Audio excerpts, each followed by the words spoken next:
I think we have a quorum, so we're going to go ahead and call to order the meeting of the program subcommittee. And do we need to do a roll call? Nope. Okay. Just a couple quick notes. This meeting is being recorded and will be posted to the Critical Areas website. There has been an addition to the agenda, and you will note that's the tentative Wycomico County Critical Area Program discussion, Village Downriver Growth Allocation. That has been added to the agenda. And with that, we can start the meeting with the first item, which is the Town of Indian Head Critical Area Map Update. Annie Secura, presenting. Great, thank you so much. I believe the mic is on. Thanks, Bob. All right, yes, hello everybody. I'm Annie Secura, and I'm filling in for Jenna Esposito today to present the Town of Indian Head's Critical Area Map Update. The Town of Indian Head is located on the northwestern side of Charles County, shown here in red, this little tiny dot up there. Here is an aerial image of the town. The Potomac River is located to the north, and Mattawanen Creek is to the south. Can you talk a little loud? I'll just as well. Sorry about that. No, it's just me. I can't hear it. I can't hear anymore. And I'm going to be on the hearing I will aid. project.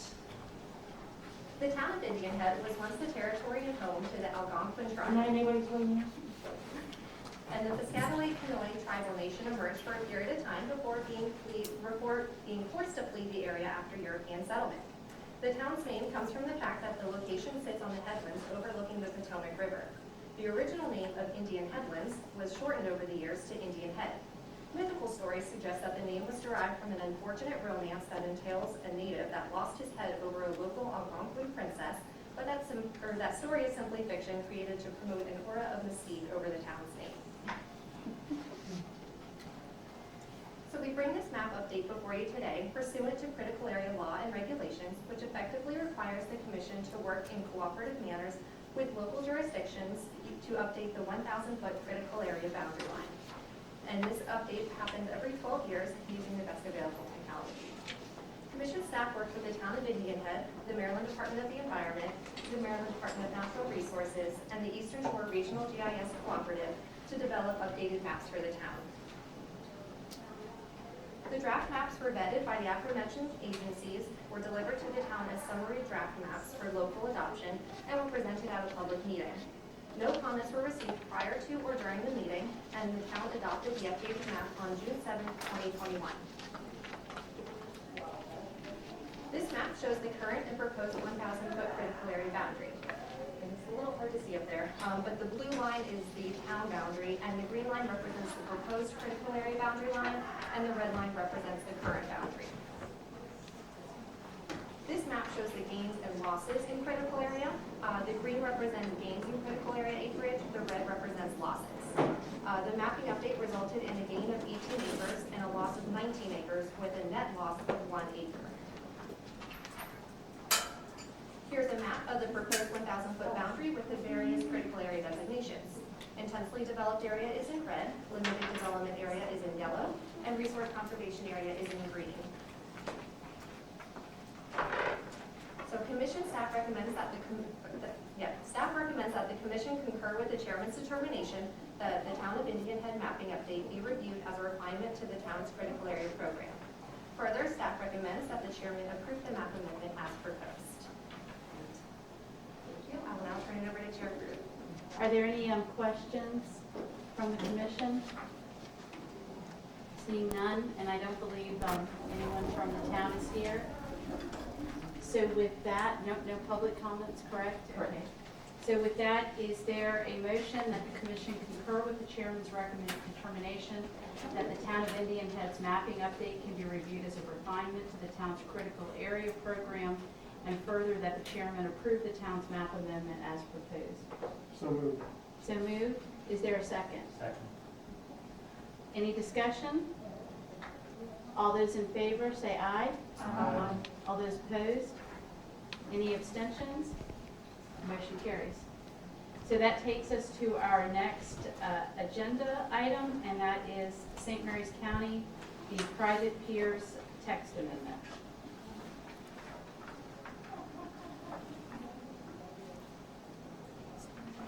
And again, I think Andy Securic is presenting. Yes, I am. Hello again. And I believe everything's still on. I'm Andy Securic, and I will now be presenting St. Mary's County's Private Piers Text Amendment. For reference, St. Mary's County is located in southern Maryland, shown here on this map in red.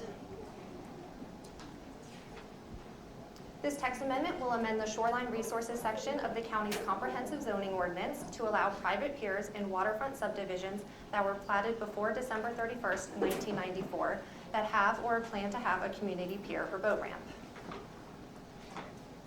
The critical area law and regulations lay out requirements that encourage the use of a community pier in new waterfront subdivisions by allowing riparian access and slips for non-waterfront property owners in those subdivisions. However, if a community pier is provided, private piers are restricted. The law required local programs to be amended with language regarding community piers no later than December 31st, 1994, and it was not applied retroactively. Therefore, the provisions do not apply to communities platted prior to December 31st, 1994.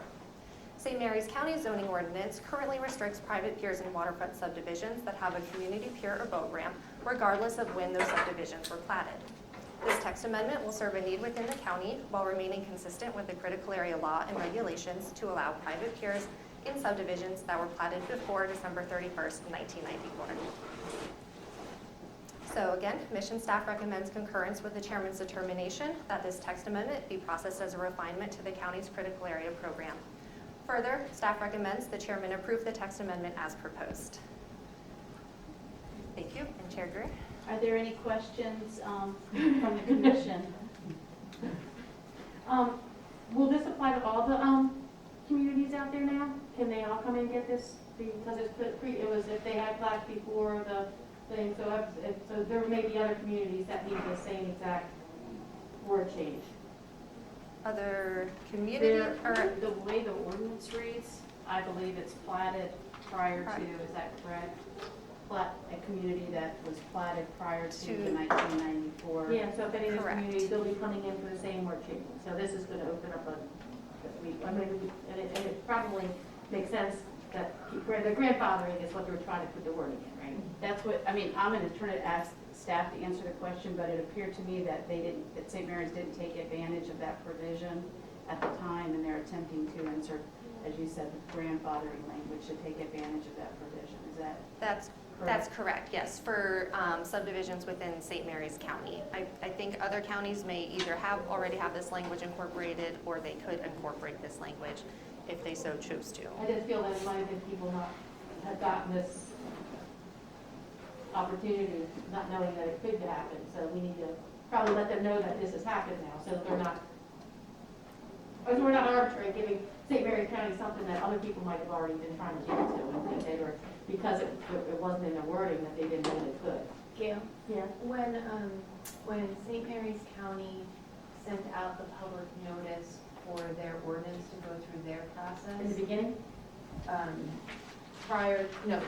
this ordinance. This one, okay. Yeah, for this ordinance, they listed in that public notice which subdivisions, or which community piers it would be applicable to. Okay. Yeah, so I I don't know that they were on notice at least as. Yeah, I'm talking, these people, these communities are good. I'm talking about other jurisdictions. Oh, I see. I know, like maybe Baltimore County, Caroline County, or So, even Worcester County now, Gail, most likely, those current provisions in Baltimore County and Worcester County and other counties already have the grandfathering language. St. Mary's was unique in applying to all platted subdivisions, no matter the date.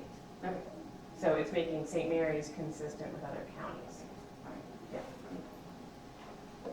Good question. Any additional questions? Okay, no public comment, and I don't believe a representative from St. Mary's is here. Oh, excuse me, I was going to come to Commissioner Hewitt, and I was going to say, Commissioner Hewitt, would you like to make the motion? So moved.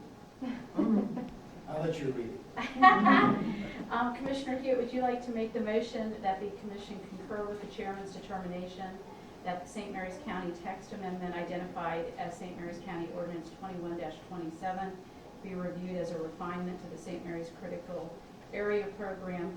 Further, that the changes are consistent with the purposes, policies, and goals of the Critical Area Law and regulations, and as such, the chairman can approve the St. Mary's County ordinance as proposed. That's my motion. Is there a second? Second. Any discussion? Real quick for discussion, what this led out of is this one community down there, some people bought a home in it, and there's been a pier constructed illegally. And because of this community pier, and they're not near that community pier, they're actually in the backwater, someone from DNR came down to look at someone else's property across the creek and wrote all these people fine, all these citations. 5 or 6 people, that these piers have been built illegally per this ordinance. So we ended up changing the ordinance. There were 4 other communities in St. Mary's that could be impacted by this, but we figured the number of people was less than 20. So it's very minimal impact. We're just trying to take care of probably 4 people who were caught injured. Thank you. Any further discussion? With that, as hearing none, all those in favor, please signify by saying aye. Aye. Any opposed? Any abstentions? The ayes have it. With that, we can move on to our next agenda. Are we ready to move forward with Wycomico County Critical Area Program, the Village Downriver Growth Allocation? And I believe Charlotte Sheeran is presenting.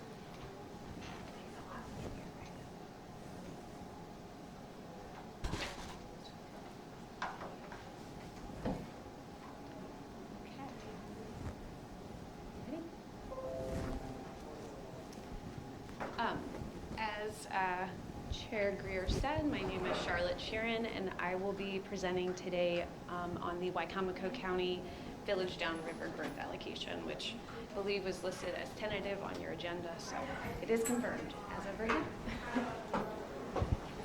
So in 2007, Wycomico County applied for a growth allocation to change 61.37 acres from RCA to LDA in order to develop the Village Downriver development. And as part of the commission's approval at that time, several proffers were made in lieu of the 300-foot setback from tidal waters. So you may recall from other growth allocations you've seen that when an RCA parcel goes through growth allocation, there is a required 300-foot setback from tidal waters or tidal wetlands. However, a jurisdiction may offer alternatives to that if the project is not able to meet that 300-foot setback. So as part of these proffers that Wycomico County offered in lieu of the 300-foot setback, they were going to, there were several things they were going to do. It included some plantings on site. There was a payment into a local trust. There was a whole list of things.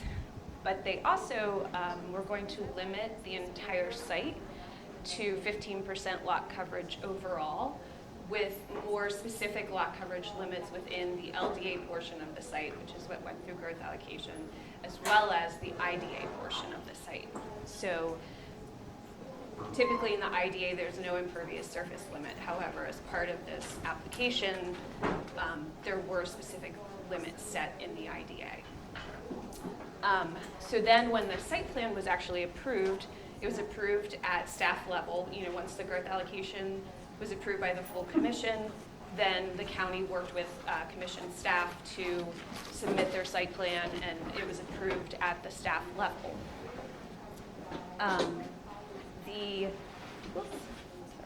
the total limit of the total lot coverage limit of the site, according to the site plan, which was worked out between commission staff and county staff, the total limit of the entire site was actually ended up being 11.53%.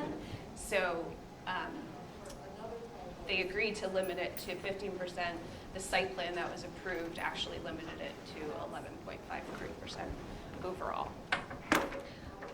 So then, using these impervious surface or lot coverage limits, the county was also able to show that the stormwater management requirement associated with the growth allocation was going to be far exceeded, partially because the lot coverage was kept so low. Does that make sense? Because the stormwater requirement is tied to the impervious surface. So by keeping the impervious surface low, they were able to offer much greater stormwater management on site. So you have, as part of the memo that you were sent on Friday, I believe there were a couple attachments to that memo. One of them was this site plan.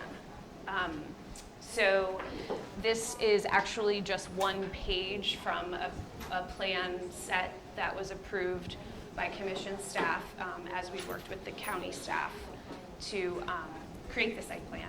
So this was actually just page 3 of that whole plan set.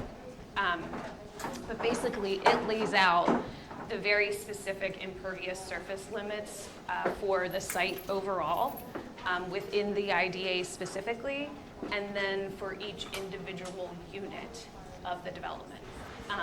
So it's another thing to keep in mind during this. The development was not actually a subdivision. It did not create individual lots. It was operated more as like a condominium. So the buyers purchased what were called units because they were not lots. And they therefore owned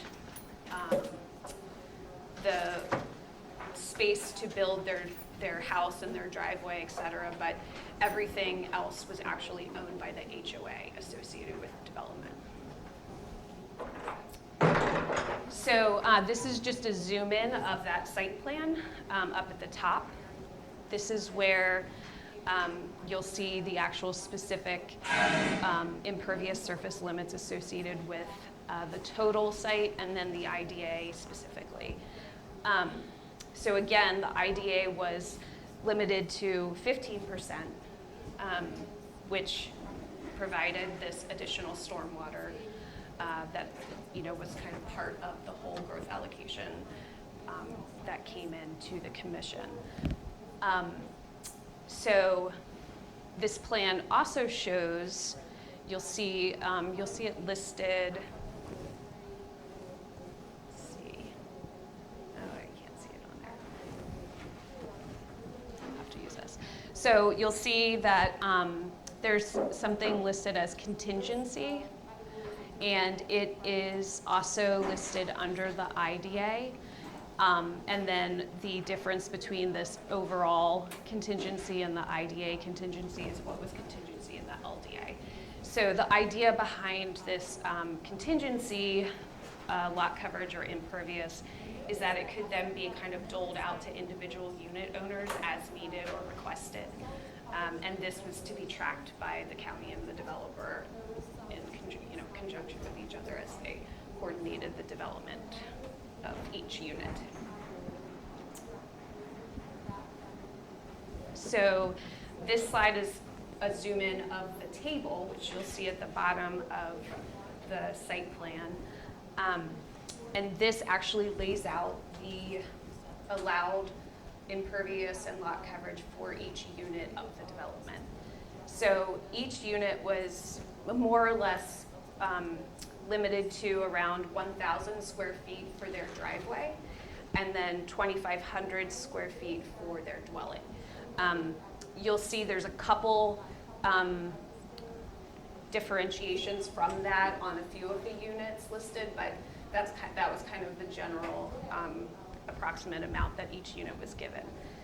So the totals on this chart actually, if you take the lots that are, or the units, sorry, that are in the IDA, and you add up the 1,000 for the driveway, the 2,500 for the dwelling, you get the same amount that is laid out on the site plan up at the top for the IDA portions, and then for the total portions also, that we just went over with the last slide.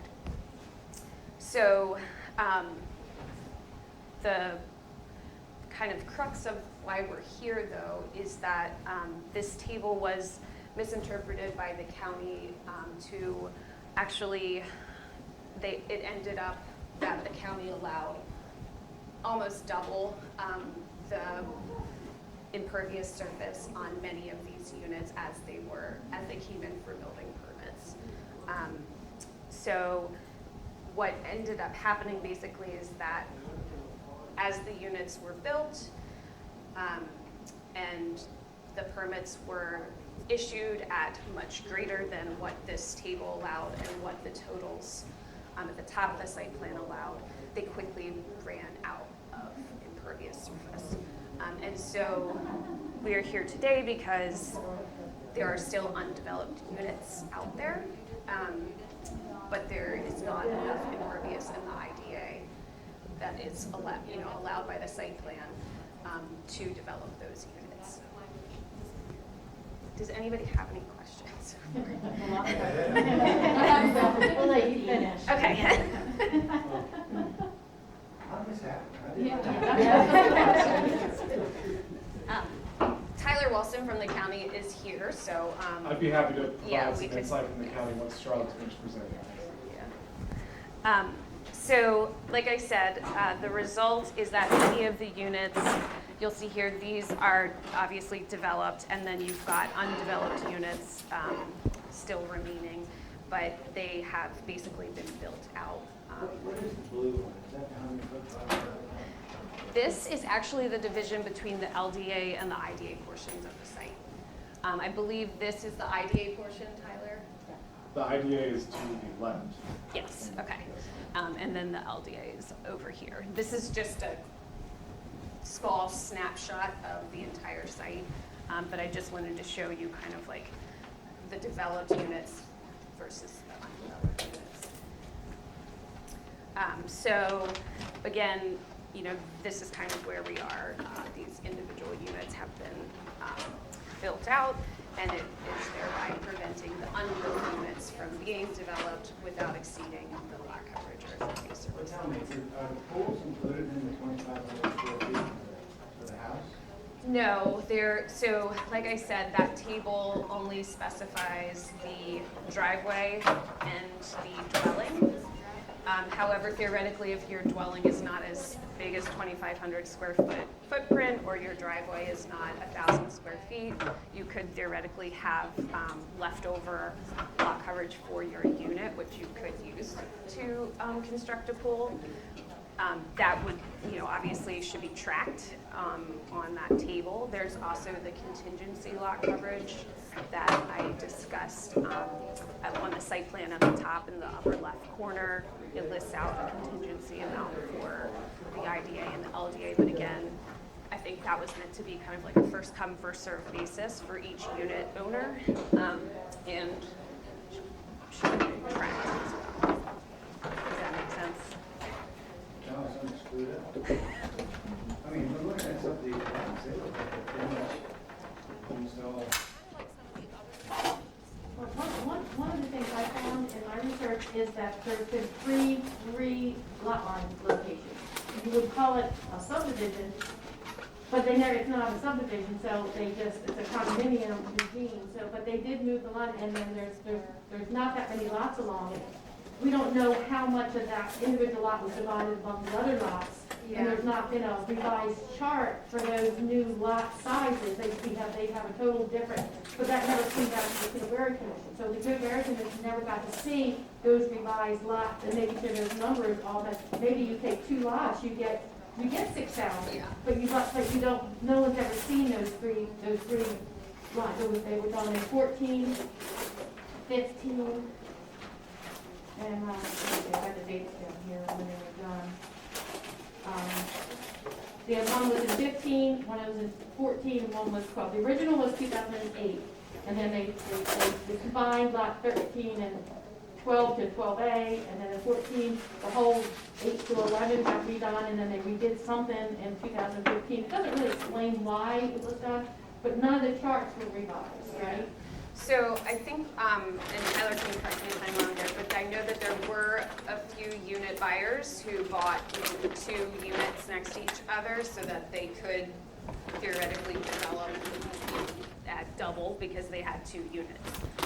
So that may be what you researched there, Gail, was the combining of those But units. the chart was never adjusted. It was not adjusted. Did they put 1 unit on 2 lots? Well, half a lot. How did they do that? Yeah, that's, so one of them was like, yeah, you're right, it divided them up between 2. So I think I know there was at least one instance where there were 3 units next to each other. And somebody bought unit 3, somebody bought unit 1, and then they bought half of unit 2 and kind of divided it between each of them.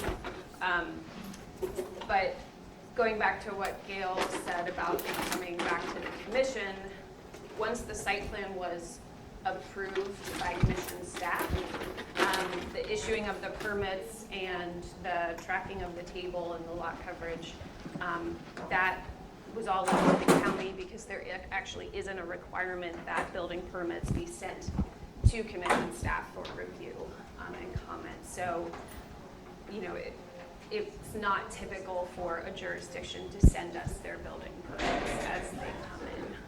Well, waterfront one is too. If there's impacts to an HPA, like the buffer, they would send them into us, but not every building permit.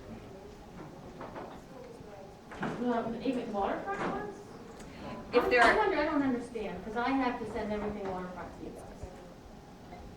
I think it's a difference in here with Ocean City being slightly different and things mostly being in the setback and the buffer versus yeah, typically if a development, well, it includes buffer, but it's outside the buffer, we don't see those building permits. Good to know. Have all these lots been sold? Is that no. So there is the current owner of the remaining lots, you know, the developer, he does want to sell the, you know, remaining units and the development rights for those units to somebody else. He has a potential buyer for them. So I see 4 lots have not been built on yet, and on the, Yeah, I think that there 8 are lots, 8. 8 lots in the IDA, and I believe 11 or 12 in the LDA. that's a different road. Mooring Road is back, so that, I guess that, they never re-subdivided, and they went over too, back on Mooring, all those in the LDA. The LDA lots, there is plenty of room to build out in the LDA. Specifically, the IDA is the problem. There's about 8,000 square feet remaining for 8 lots In the IDA. in the IDA. That's because the contingency has been absorbed by what's out there, and there hasn't been an account. Yeah. Okay, I'm sorry, you represent the county? Yeah, would you like? Yeah, yeah, go ahead. I was gonna say, Charlotte, are you, before we call you up, He needs to finish. Are you just, let's Do you just want me to really, finish? I was gonna say, Okay. before we call the county up, let's let Charlotte finish, Oh, okay. and then we'll let the county, and then I think maybe go into some addition, I know the commission has additional questions. Sure. Thank you.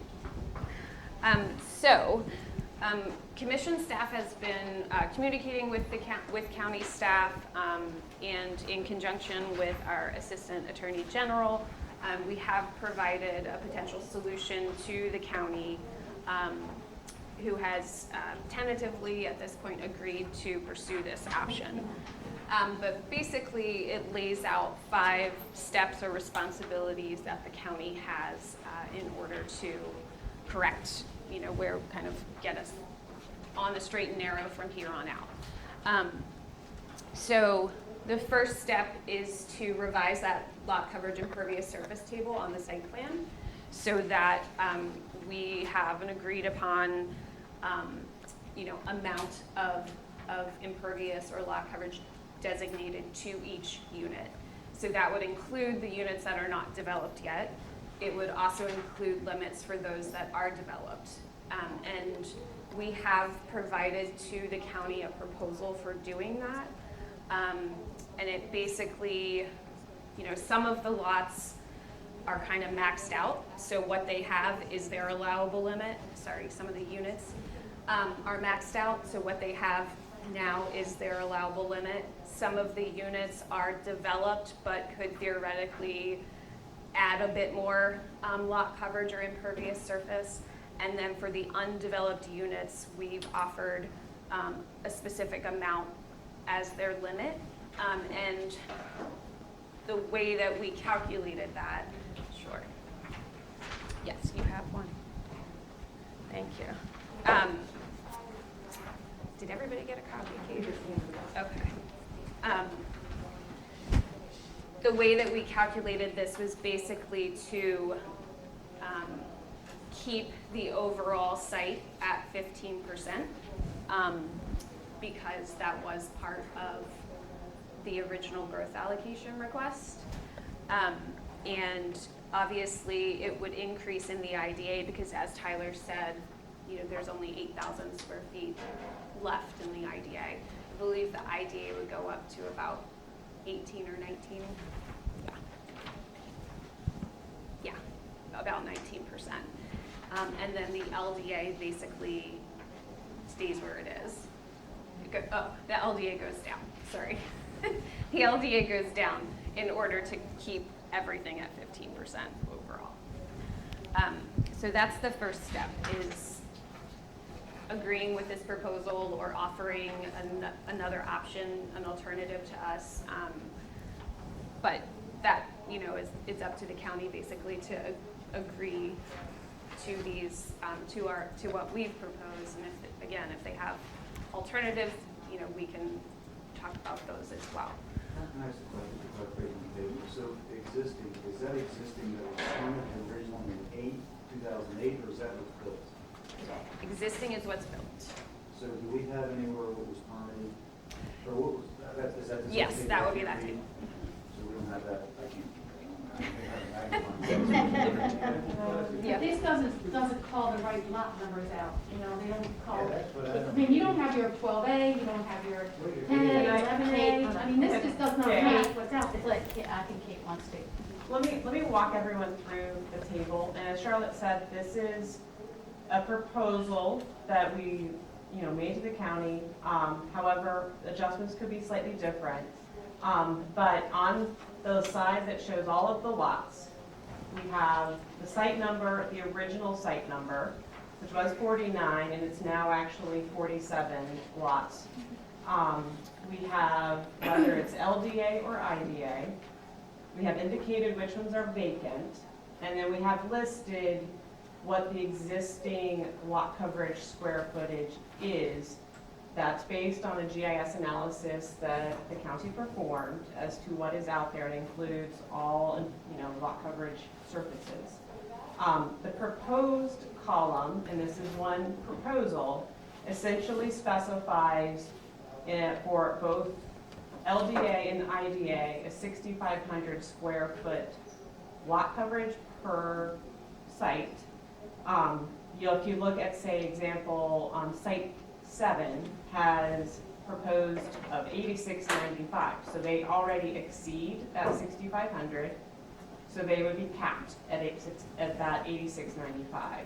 But if you look at, say, site 11, they are only built out to 5339, so they could perhaps add some square footage in the future, right? So what this proposal does, and then there are some columns that you'll see at 0 because like 9 is no longer in existence and site 13 no longer exists, so we zeroed those out. So that accounts for what you were. Yeah, that accounts for what you were finding, Gail. So if you flip the page over, what this does, and the reason we've selected 6,500, and again, the county can proffer another proposal, but at the very bottom of that page, the approved 2008 site plan had a total lot coverage between the IDA and the LDA of 9.99 acres, which equals 11.53% overall. Because here, we need to exceed that 15% threshold in the IDA, one idea is that we could keep it all the same overall by lowering the amount of lot coverage in the LDA. And the 6,500 square foot limit applied in both places, IDA and LDA, accomplishes that. Additionally, what we have on the IDA, which is the left side table, is the calculated 10% requirement of 2.24 pounds. And so that represents a change from the approved total lot coverage limit in the IDA of 3.78 acres and allows it to go up to 4.78 acres, and that is equivalent to 2.24 pounds. If a higher, now obviously, as Charlotte was saying, the 15% limit is also, that was part of the growth allocation, but in order, the more there's allowed development in either the IDA or the LDA, there needs to be some proper or justification for it or an increase in the 10% calculation. So Kate, when I look at this, and that is the question, it looks to me like commission staff, and I'm just trying to frame the issue, that you're proposing this as trying to keep within the original parameters of the approved growth allocation. Correct. Otherwise, they may have to go back through and do a new growth allocation request. Is that correct? It's possible, yes. Correct. Okay. So what it looks like to me is that the coverage is being moved from the less valuable and also less vulnerable land to the more valuable and more vulnerable land, which is not ideal, right? Well, it's being moved from both the IDA and the LDA are nested and surrounded by wetlands, the river. The IDA is the waterfront portion, but there's still, I would consider the whole site as surrounded by, it's beautiful. It's surrounded by a very natural area.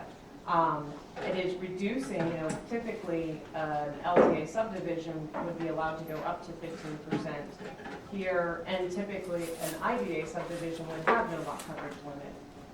Here we're trying to, because of the way this growth allocation was done and approved, we're trying to proper a solution that sticks within those parameters so that additional growth allocation would not be required.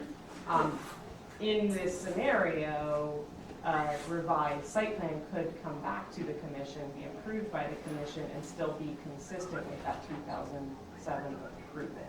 But the IGA wouldn't have typically been added in that 300-foot buffer, right? So Well, the IDA previously existed. So this is also a unique site. Charlotte, do you want to go back to a map? Or maybe your first slide.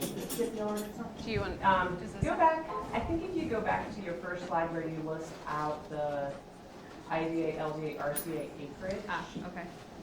Yes. Oh, This one? nope. Go back one more. Forward.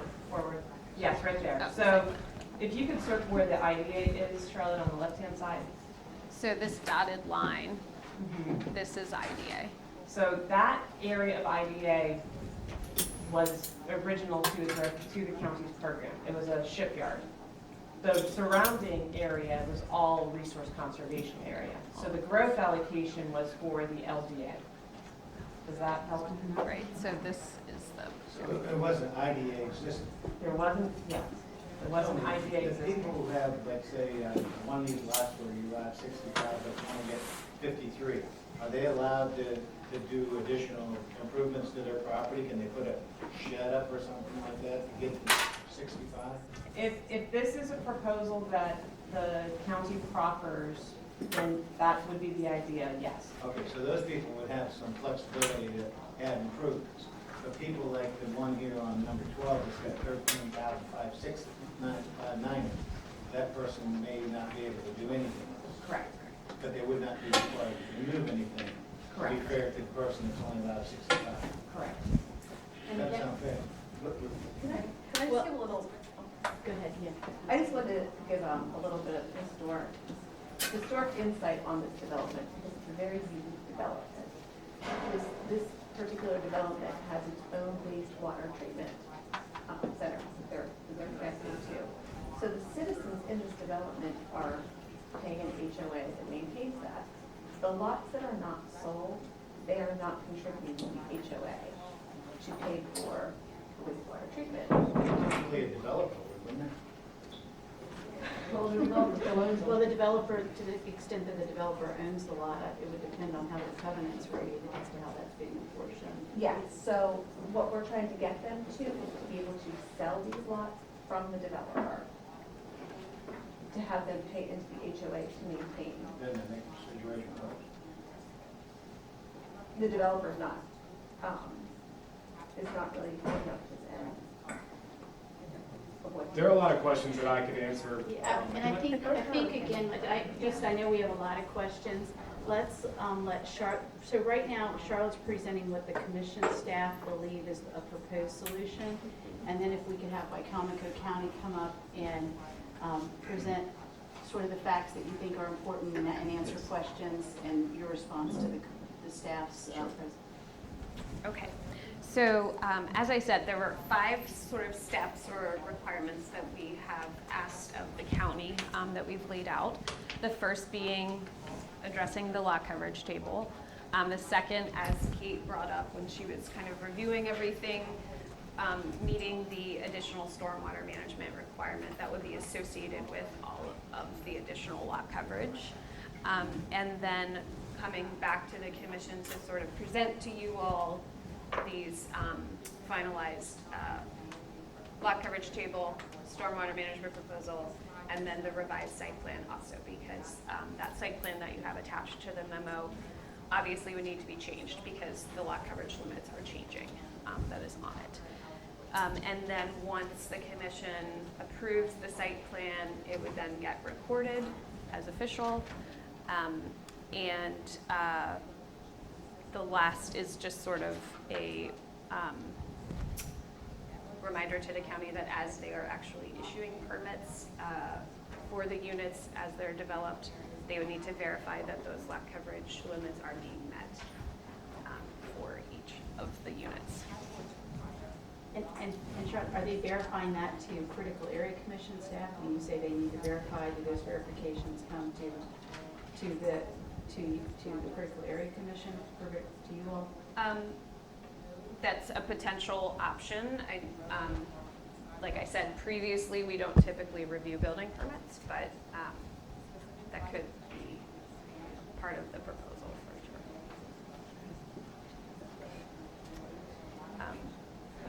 I was gonna say, can I respond to Mike for just 1 minute?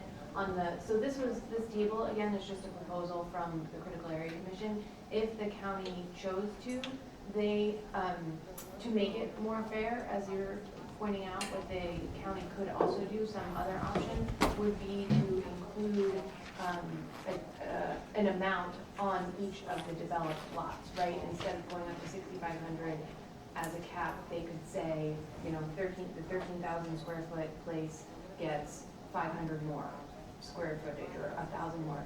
But that also ties to how much stormwater they would be required to do, and we would still need to keep it under the 15%. So there are definitely options if you're worried about sort of the fairness of It this just table. sounds like somebody got away with something.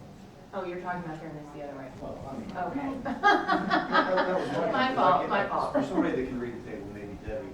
So for example, lot number 4, they have 4271, they're out here at 65. What were they allowed to start with when they bought that? When they bought it, they thought they were gonna be able to build. There's something. 2,500. What was it? 2,500? Oh, 2,500, yes, 2,500. Plus the 1,000 for the driveway. 1,500. Okay. It was like 36 something. I've heard like 14 different numbers. 25 and So this number is adding driveway and house together.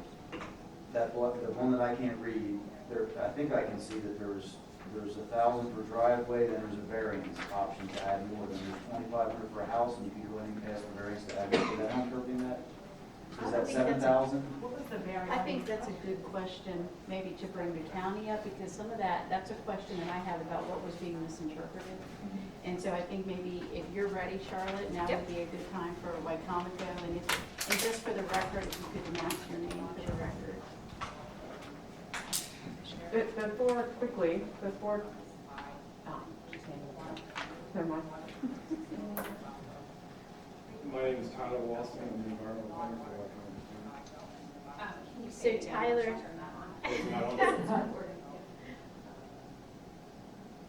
so Tyler, thank you for coming in. I guess you can hear the commission has a lot of questions for you.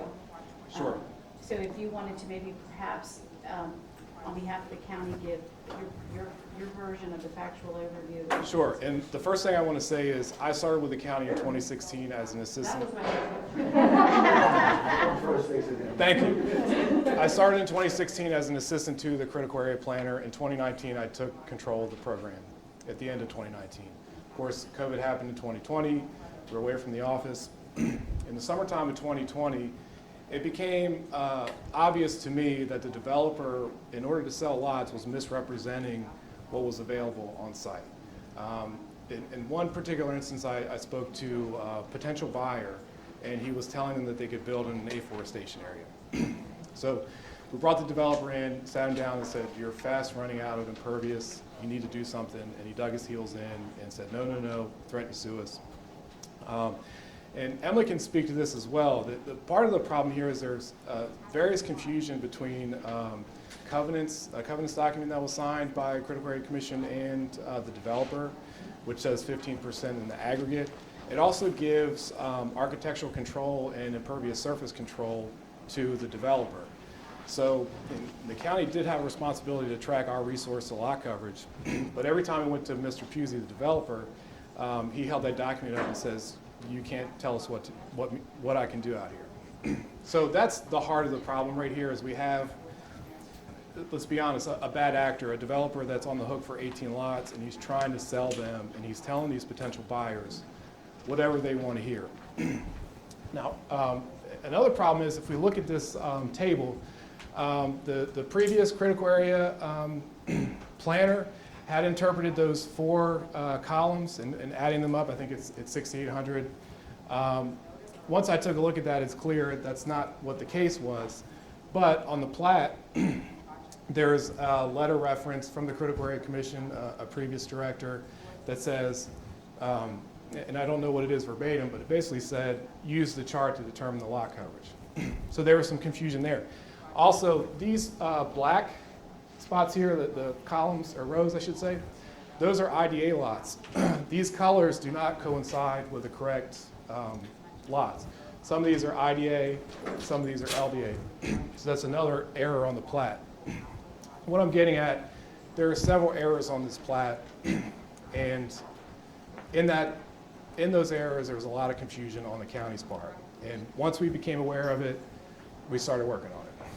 So I'll take individual questions now.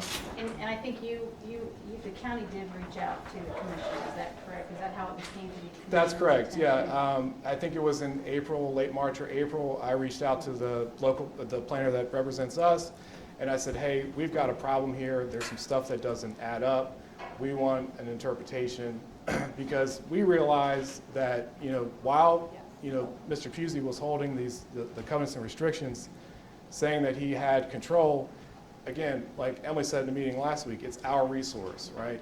The lot coverage is something that we're in charge of. So we pumped the brakes on that, and we haven't issued any permits out here until this is settled.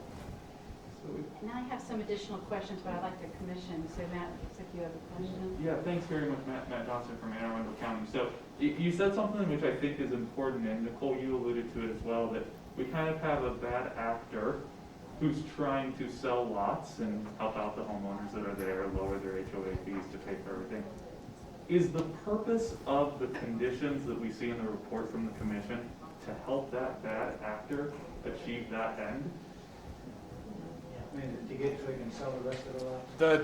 There is a sale contingent on getting this squared away that's going to get this development out of the hands of the previous developer, which would be a win for a lot of people.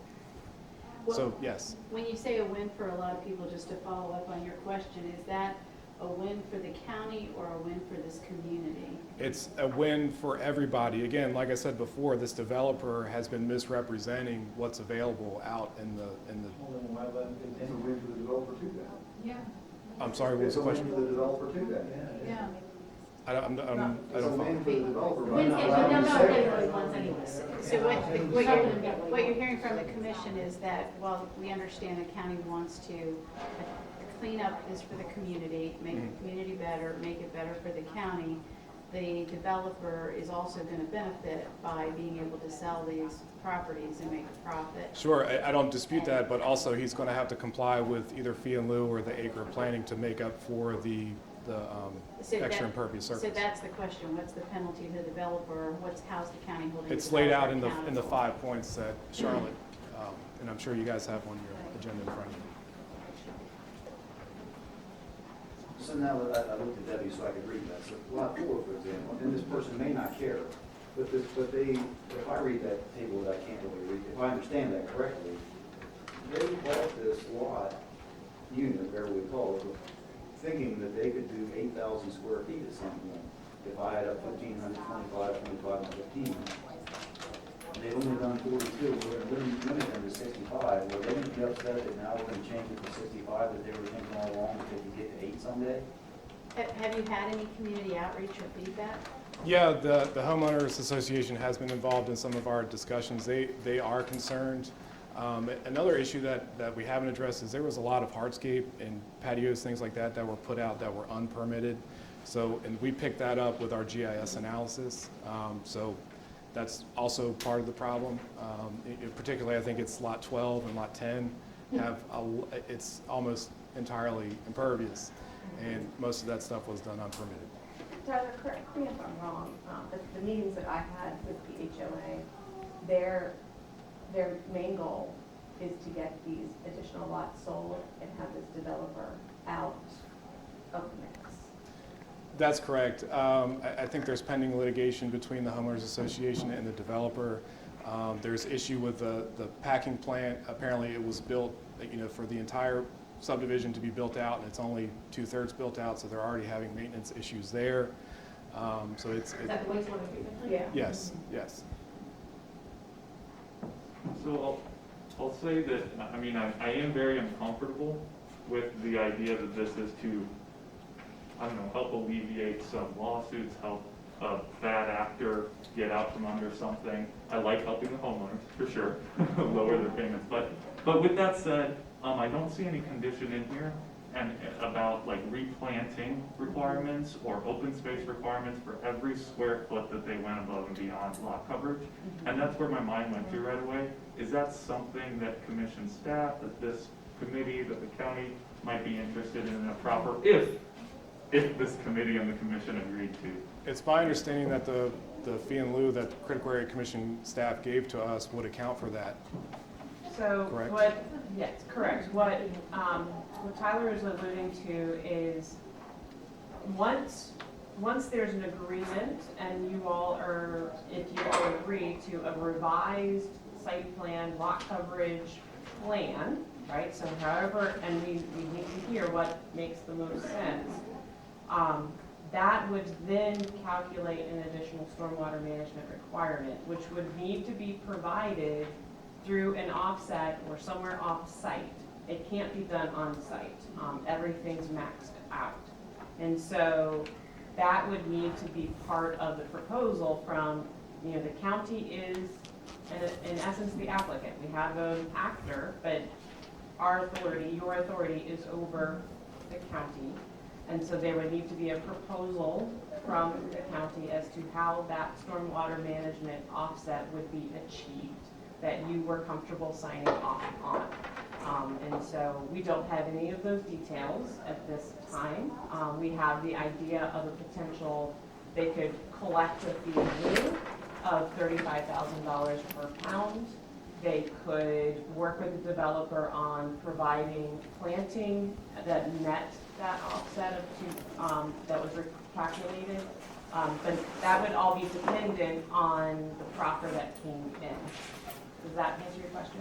It does, and it opens up a new one, which is, has the county considered setting aside some of the lots, but not all of them, to do on-site? So saying, we'll meet you halfway.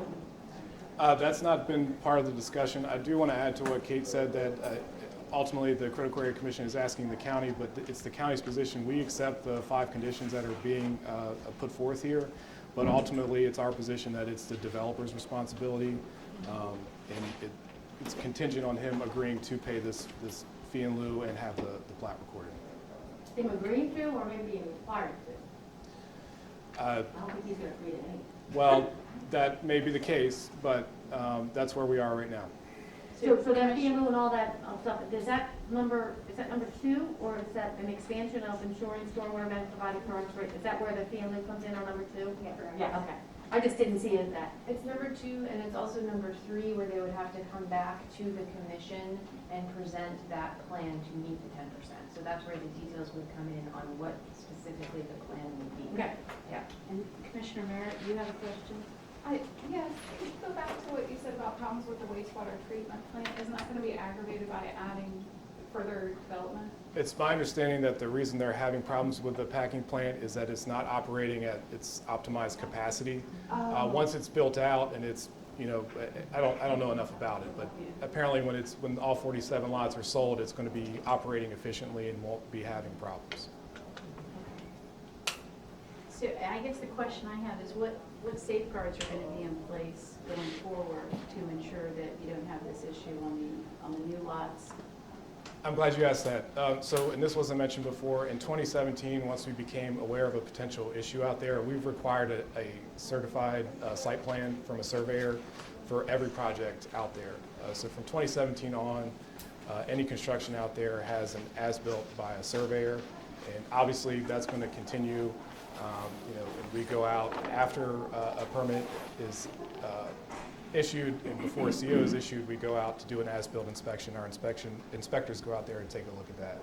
So again, with the site plan and our inspectors going out there, that's how we plan to keep track of it.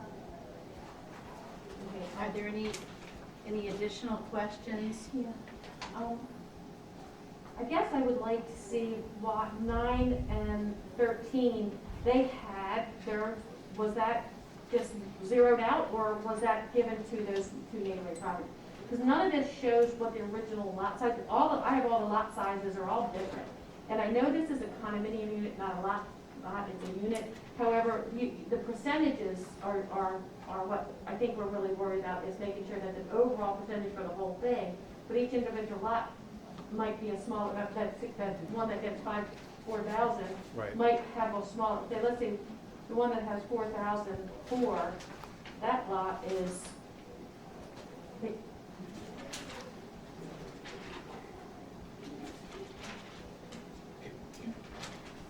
scale, or else I can leave it. That's only a 19,000, the other ones are like 20, 23, 24. They're Right. bigger, There's no assigned percentage limit to each lot. So when that table was created, there's nothing that we can see that shows each one was given like 15% their own. Instead, it was just given a number, and then the number aggregate of the IDA was added up. There was a little bit of contingency provided in the IDA, and that contingency was at the discretion, right? So they could, and we found recorded documents, for in some example, for one we found documented the exact, the single column of house and single column of driveway, and then it said, and you're gonna get this little bit of extra that comes from the contingency. So that's how it was supposed to function, not that there was a percentage of, say, 15% or 30% applied to each individual site area. The site areas were simply to establish, because these aren't lots, it was simply to sort of establish what that homeowner could view as their yard, but it's not that they don't actually own it as a lot. So it's a little bit of a... all right, so first of all, my opinion is that they did not meet the original growth allocation by keeping the 15% in each, the IDA and LDA. They did not follow that. They're not following that with this. We have not exceeded our percentages as of yet. Okay, but you're trying to make it not meet the original IDA, the original growth allocation requirements. because it was specifically said that each one of them would have that. And that's what our predecessors have made that decision. So we're coming back and changing it from our predecessors who made a very intelligent, probably educated, and well thought out decision at that point, thinking that it was a balancing. Now we're getting something where it's not balanced, and I'm feeling that. The other thing, I'm not sure, I mean, pools and decks and dog houses and all that stuff, that's not being even considered in their coverage. So I think, if we do go forward, we need to say what is going to be considered coverage, not just driveway and dwelling.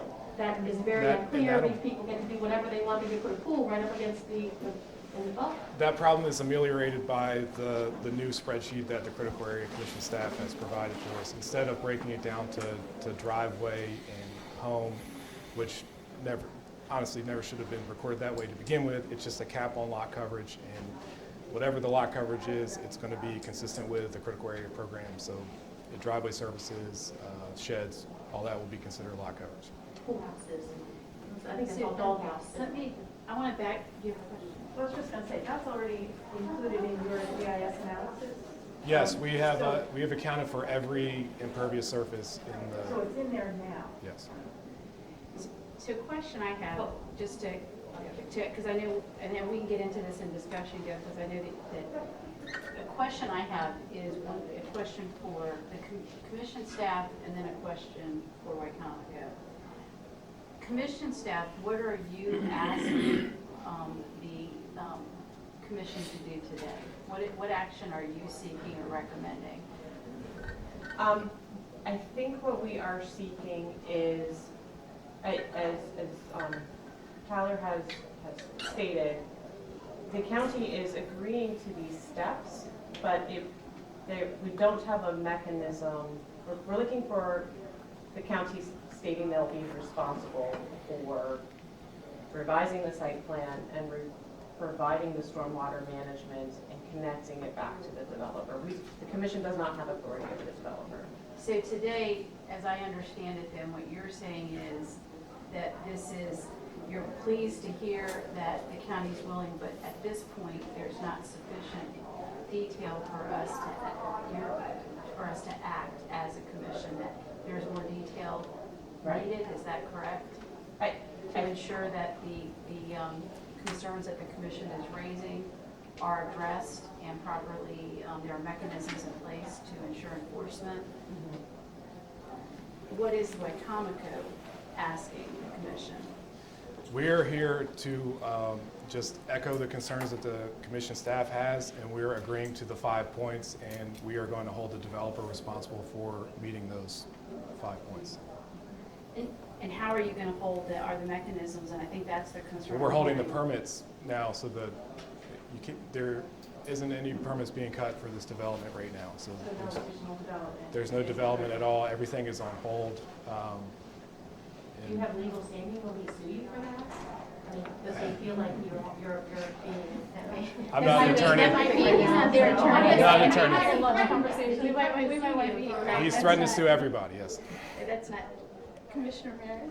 So I'm just reading from recommendations for the program subcommittee. It says staff seeks concurrence from the program subcommittee that Wycomico County should continue on the path outlined above. So that's what, Right, so is this? No, that's not my motion. That's my motion. Okay. Well, I just, because we have to come to a decision, so I'm just trying to get something in. You have a question, so No. That was just for clarification. I don't agree with the path outlined above, but it was just for clarification on what we're being asked for. And just to sort of add to that, you as a subcommittee have options about what you're doing. You can go with the staff's recommendation, or you can choose to move for something more specific if you chose to.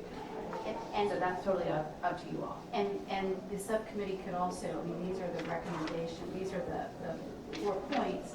The subcommittee could modify or add to those points as well. Is that correct? Yes, that is correct. Okay. And I see two. So I'm going to, Matt and then Deborah. How's that? Thanks, Sue. And so one question that I have on, if we were to change the condition, is it acceptable for this committee to recommend changing the condition that the stormwater must be addressed on site. And that will mean automatically that that lot coverage table will have to change, because some of those lots will have to be set aside for open space and stormwater. So that not all the lots are sold to get out from under this I don't, pickle.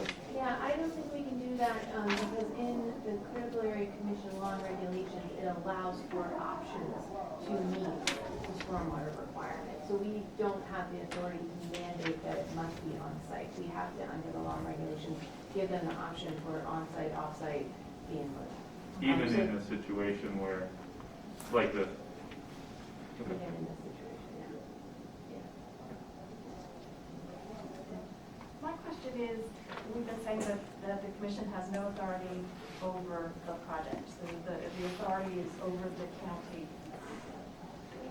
Is that because the lot coverage because there is no violation on the property? Why is, there's other instances where we interact with the property owner. So currently, and as Tyler's pointed out, they haven't exceeded the 15% threshold in the IDA. He just can't build out all of his lots and meet it, right? So we need to address that.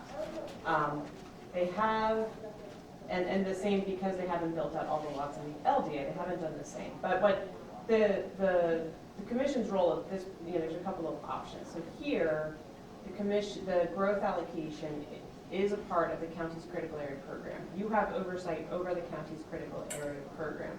And if a jurisdiction is not implementing their program in accordance with the law, so there's an omission or conflict or there's something wrong there, you have the authority to essentially say, you have to go fix that problem.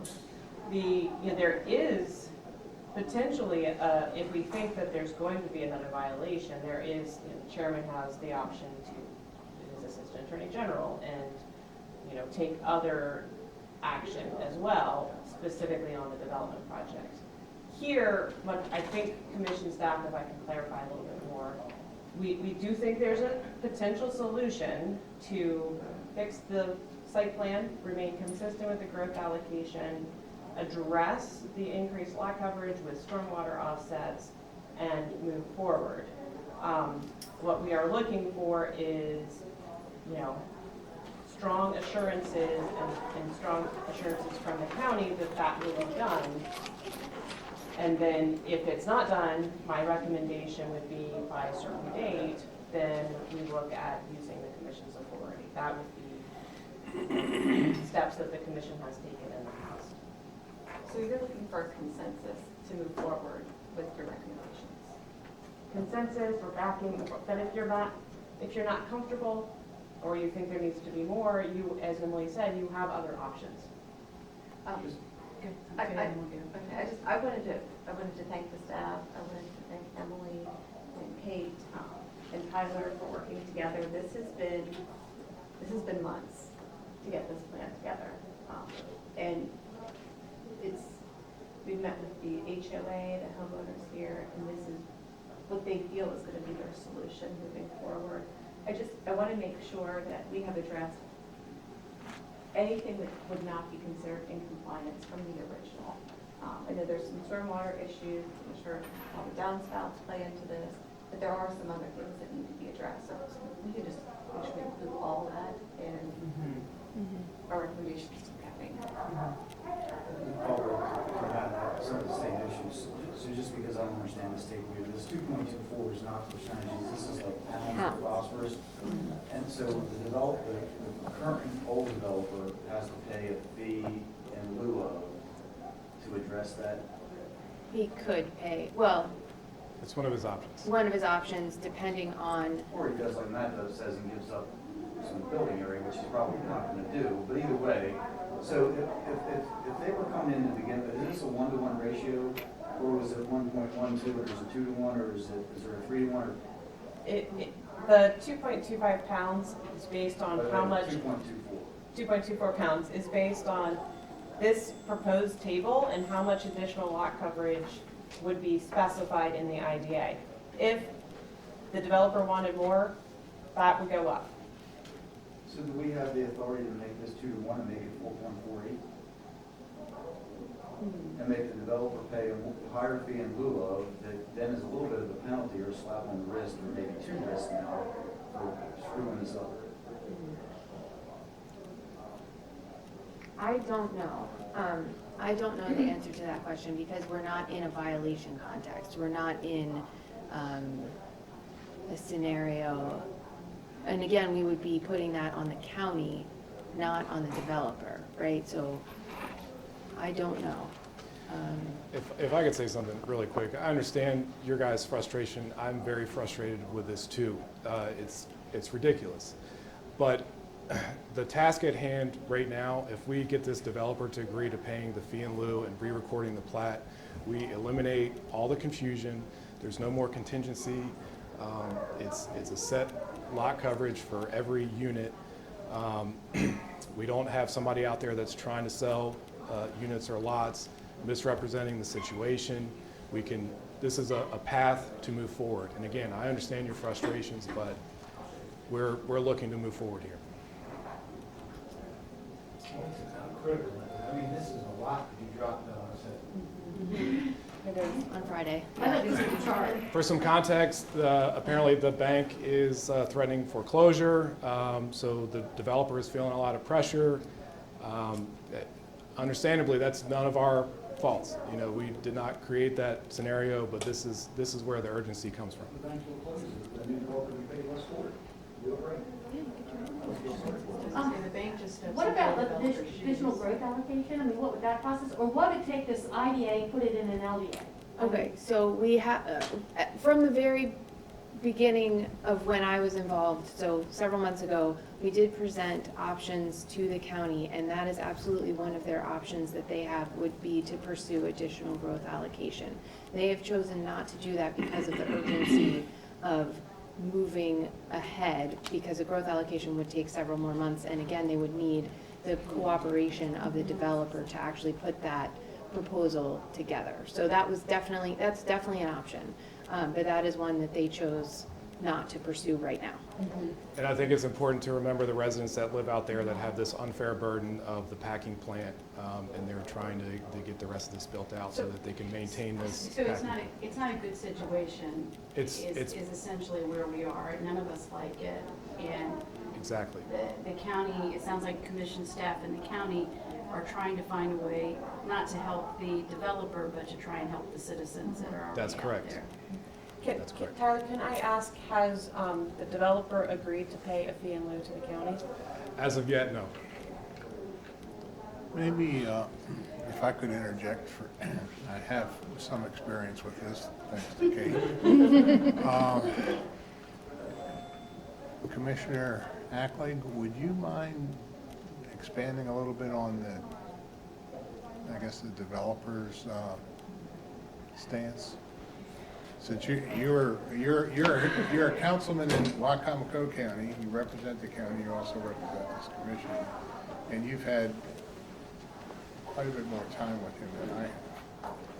And I don't think it's my position, right now anyhow. It's definitely a very difficult situation, but I think the county has strategies that they can, I don't say force him to pay, but to compensate for this allocation. And I can add a little bit on the developer's perspective, and Tyler alluded to this too. There was just historically there was confusion and different interpretations of the table as well as a recorded declaration, and we can't really go back and undo those things and try to figure out which one was, we think we're right, they think they're right, whatever. We're just trying to figure out a way to move forward. So the developer, in my opinion, this was just based on, one meeting with him, in my opinion, he is sort of stuck on the historical misinterpretations, and hasn't quite bought into a way to move forward yet. So And Emily, I don't know if that's fair to say. But with this, the commission is having we're having these conversations with the county. Yes. So I would like to make a motion to move forward with the staff's recommendations and Is there a second, and we're just trying to get, I think we're trying to, Commissioner's trying to get it in a form that we can have a discussion and arrive at a decision. Is there a second to that motion, even if it's for purposes of discussion, is there a second to that motion? I was second for discussion purposes. I was gonna say, otherwise we're gonna come on, somebody. We gotta continue Okay, democracy. there's a, so the motion is, to accept staff's recommendation, and that is, as I understand it, that staff will continue to work with Wycomico County, and specifically on meeting the requirements that have been outlined, points 1 through 5, is that correct? Today.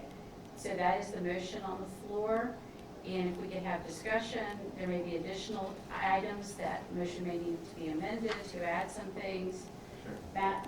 Let me see if I can do an amendment that might put me in a better position here. I don't know about others, but Emily, this is probably to you. Okay. On condition 2, Yes. could we say the county will ensure and make every effort possible to provide stormwater management on site? Make every effort possible. Yeah. I am comfortable with that. We'll ensure that stormwater management is provided commensurate with the lot coverage limits for the build-out, and this 10% stormwater calculations, I would just simply add it at the end. And the county will make every effort possible that this stormwater management is provided on site. So you're trying to amend the motion to add that.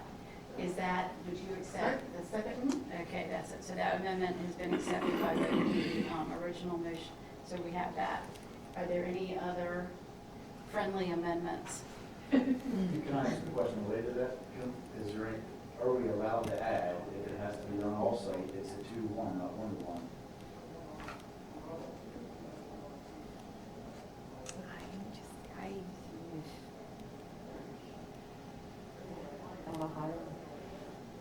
I'm going to encourage them to keep it on site. If I may, the 70,000 fee in lieu was offered to the developer at the meeting that we had last week, so that would complicate things further, quite frankly. I just don't feel comfortable. I don't feel comfortable because that does not, it's not consistent with the law and the regulations, so. Can we go back to the original offsets that were included and have them show that that's been accomplished, like the buffer? I don't know what that means. It includes buffer, wetlands, riparian planning, wildlife conservation planning, agricultural field restoration, understory planning, fire retention, drainage planning, so the 2,500 to. Those actually have all been provided. They have been, And we do have, there was documentation back to, I think, 2010 inspections and reports regarding planting and all of those other offsets. So those You feel were signed comfortable off. with I everything? do. Okay. Actually, yes. But I'm gonna look at it, I don't see a buffer on this. I think given the length and the intensity of the discussion here this morning, we should add some progress date in the future so that we know that this is actually occurring. And it should be added as another step. And I think we need to come up with whatever that date should be, whether it's 90 days from now, 30 days from now, or 180 days from now. But there should be something here that we get more information. I mean, this was a lot to dump on us Yes. today, but we need to have some kind of progress update. So would that then be to amend the motion to require staff to bring this back before the commission at its next meeting and include reporting requirement within the discussions with the county? One of the items the commission would like to see are some sort of accountability or reporting metrics or requirements. Yeah, I mean, I think, yes, that works, if that's. I think it's really important, given the recalcitrance of the development here. I would just that ask. we get something in the future. Right, I would just ask, this is just clarifying, I'm not trying to change the motion or anything like that. Would you want a deadline associated, for example, with each step. I hesitate to even say that, but anyway, I'll just throw that out there. I think one of the things is that we're not making I think for everyone, we're not making a final decision today. We're Right. saying, go forward and peace and try and work this out. These are the things that we want to see worked out, and we'd like to see it at our next commission meeting Okay. for either a decision or continued discussion. Okay, yep. I like that. And I'd like to add, we talked a lot about the chart this morning. Those numbers can come down. There are a number of lots in the IDA that functionally won't be able to build. In the rear portion, there's steep slopes back there, so there's potential to do more plantings there and reduce the lot coverage in those lots as well. This is just a preliminary example that staff gave us. So that was going to be my question to make me comfortable with my own motion. Now that we've given you the signal that we want to see those numbers come down and on-site stormwater, will the county take good faith efforts to make that happen? I'm only authorized to agree to the 5 points that critical area staff gave to us. I'd have to take that back to our attorney and county executive. But, you know, as part of discussions with the developer and the homeowners association, we are going to let them know that they can lower the fee in lieu number by lowering the lot coverage and potentially adding some stormwater practices on site. But not just let them know that it's an option, we're basically encouraging, strongly encouraging that as the approach. Matt, we may want to have county executives come and Yeah. confirm that. I was going to say, because I think the message that you're hearing from this commission is that this commission is extremely hesitant and reluctant, and that the reason that the commission is engaging in the conversation is simply because of the community, and is looking to ensure that the mandates of the critical area law are met. I think Matt, if you wanted to, on number 1, you could add some additional language to make it more comfortable for you. So not only will the county work with the commission to develop a revised lot coverage table, a second sentence, that lot coverage table, or the county shall take every effort to lower the lot coverage limits proposed by the commission staff on, this, whatever table it is, dated July 30th, or something like that. You could make it stronger so that it directs the county to actually try to lower it.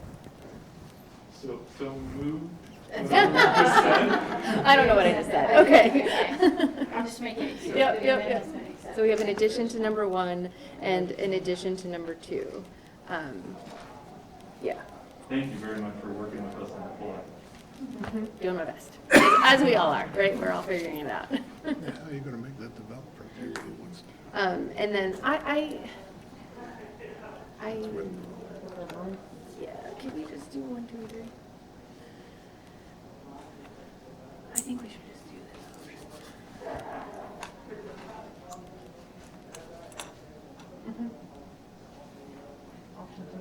Yeah.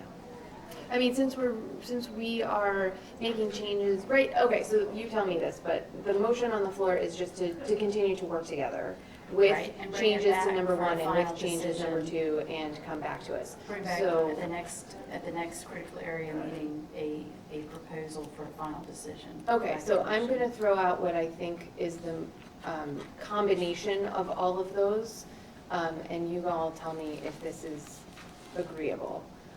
And I don't know how to actually get that done with the motion and the seconding and all of that, but we will figure that out. So that there's that staff sees concurrence, so that Wycomico County should continue the path outlined. That the county, number 1, the county will work with the commission to develop the revised lot coverage table, et cetera, et cetera. Add the second sentence that the county is directed to use its best efforts to reduce the lot coverage limits for the units on the table dated July 30th, 2021. Number 2, the county will ensure stormwater management is provided commensurate, blah, blah, blah, blah, blah. Add the second sentence that the county will use its best efforts to meet the stormwater management requirements on site. And then number 3, the county will return to the next commission meeting with the lot coverage table, the revised site plan, and the county's plan for meeting the 10% stormwater management calculations. Does that fairly There was an addition, summarize? which was that there will be, the part of the proposal will be to include some accountability and reporting metrics to the commission to ensure that Yes. the decision is being implemented. So would that be a number 3? So that would be before the next meeting? Is that the idea, or? I think at the next meeting, what we're hoping to see is a proposal as to what those metrics are and how the reporting back is going to occur to the commission. Okay. It would be assistance added to 3. Added to 3. Proposal will include. I got it. Yep, perfect. Okay, Moving forward. okay. So I think that's where we are. So number 3, and then I'll just reiterate. Number 3, the county will present at the next commission meeting the revised lot coverage table and the plan for meeting the 10% stormwater calculations, and then that the county's proposal will include accountability and metrics for moving forward and reporting back to the commission for moving forward to ensure that, I'll say it better than this, but so to ensure that we aren't stuck in this situation again, moving forward. Yeah. Is everybody clear? Do you need, Do you want it do you repeated? need me to, it's almost 12:30. Do you need me, what we could do, what we could do is write out this motion. We could do this, we could write the motion out, And And meet for then- like 5 minutes right before in the other room, right before, and have it on a screen. So I'm just looking for consensus. Is that agreeable to the committee? Okay. So We're with just gonna that, take like a temporary break from the meeting. okay. We'll write it out for you, and then everybody will be able to see it, so you're not trying to decide on the fly if that's okay. So that we still have the Oh, agricultural gosh, we do. regulations. So we can move quickly into that, and that would mean we would need to reconvene. I think, what time does our meeting start? 1 o'clock. 1 o'clock. 12:50. 12:50. At 12. Welcome back to the commission. It's not for taxing.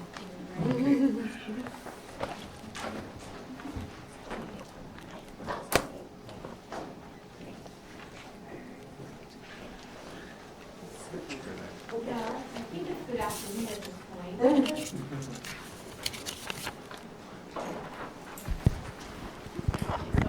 I'm Lisa Herger, I'm the Regulations Coordinator for the Commission staff, and I'm presenting to you this afternoon the agricultural regulations, vote for final publication. This set of regulations has a little bit of a history. If you looked at your staff report prior to the meeting, you'll see that we actually presented this proposal a year ago. So at the August 5th, 2020 meeting, we brought to this body the proposed agricultural regulations, and just a reminder, they're updates.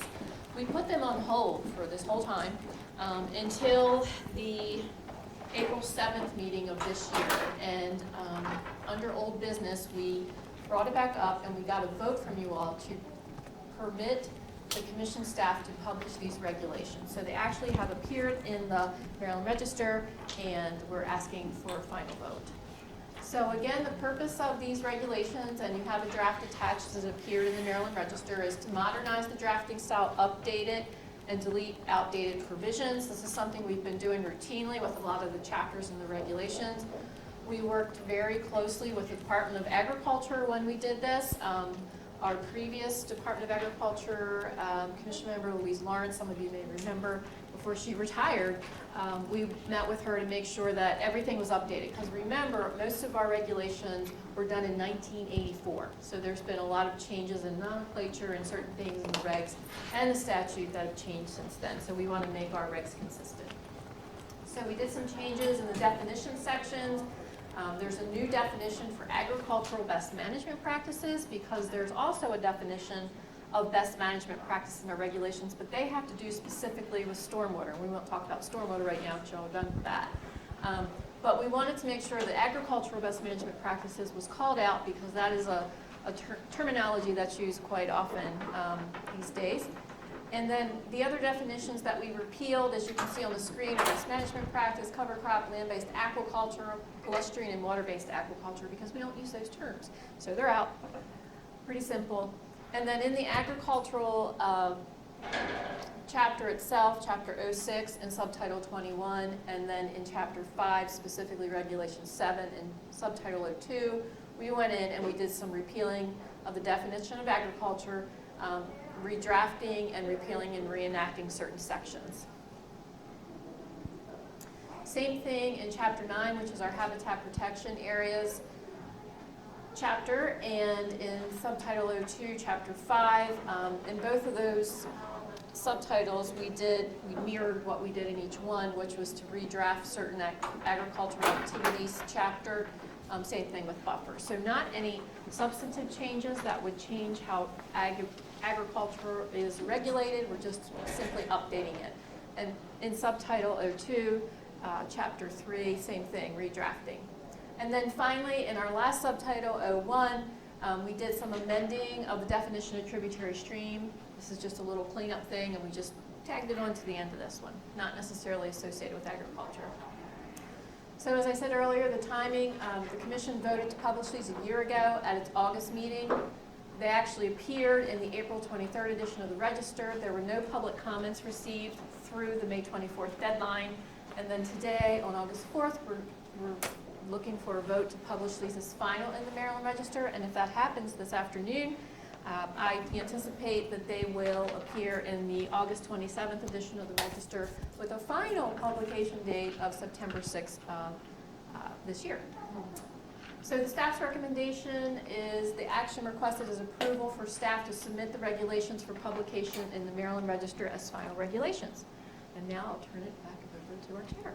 Any questions from the commission? Hearing none, is there a motion to recommend authorizing commission staff to publish these regulations as they appear in the April 23rd, 2021 edition of the Maryland Register as final regulations in a future edition of the Maryland Register? So moved. Is there a second? Second. All those in favor? Aye. Forgot to ask if there was any discussion. Any nays? With that, the ayes have it. The motion carries. We are adjourned for about 20 minutes.